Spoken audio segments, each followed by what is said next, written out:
अगर मैं आपसे कहूं, भगवान श्री कृष्ण जिन्होंने चुटकी बजाते ही कंस का वध कर दिया था, उन्होंने जानबूझकर अपनी सगी मां देवकी और पिता वसुदेव को 14 साल तक कंस की अंधेरी जेल में सड़ने दिया, तो क्या आप यकीन करोगे?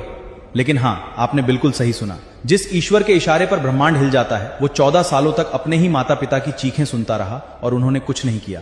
आखिर क्यों? अगर ये सुनकर आपके रोंगटे खड़े हो रहे हैं तो असली कहानी तो इसके बाद शुरू होती है। जब मथुरा पर विजय पाने के बाद श्री कृष्ण आखिरकार जेल के दरवाजे खोलकर अपनी मां देवकी के पास पहुंचे, तो मां देवकी की आंखों में खुशी के आंसू तो थे, लेकिन दिल में एक गहरा दर्द और कसक थी। मां देवकी ने श्री कृष्ण का हाथ पकड़ा और बिलखते हुए बोली, तुम तो जगन्नाथ हो, अंतर्यामी हो, सर्वशक्तिमान हो, फिर भी तुमने अपनी मां को 14 सालों तक इस काल कोठरी में तड़पने के लिए क्यों छोड़ दिया? ये सब सुनकर श्री कृष्ण जवाब देते हैं कि हे माता, इस ब्रह्मांड में कोई भी, चाहे वो इंसान हो या स्वयं ईश्वर, कर्म के नियमों से ऊपर नहीं है।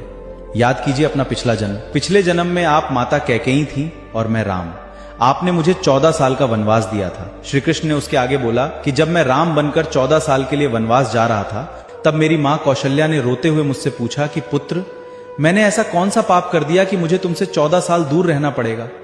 तब मैंने माता कौशल्या को वचन दिया था कि अगले जन्म में आपके ये 14 साल मैं आपको जरूर लौटाऊंगा।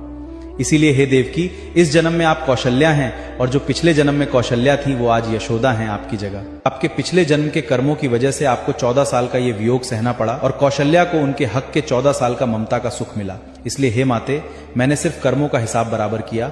दोस्तों, ये कोई कथा नहीं है, ये ब्रह्मांड का वो सच है जो हम अक्सर भूल जाते हैं। अगर स्वयं भगवान विष्णु को राम और कृष्ण अवतार में भी कर्म का हिसाब चुकाना पड़ा, तो आप और हम क्या चीज हैं? आपकी जिंदगी में जो आज दर्द है, जो देरी हो रही है, जो इंतजार आपको तोड़ रहा है, क्या आपने कभी सोचा है कि ये किसी पुराने कर्म का ही बही खाता तो नहीं जो चुकता हो रहा है? यहां कोई बिना वजह नहीं रोता और किसी को बिना कर्म के सुख नहीं मिलता।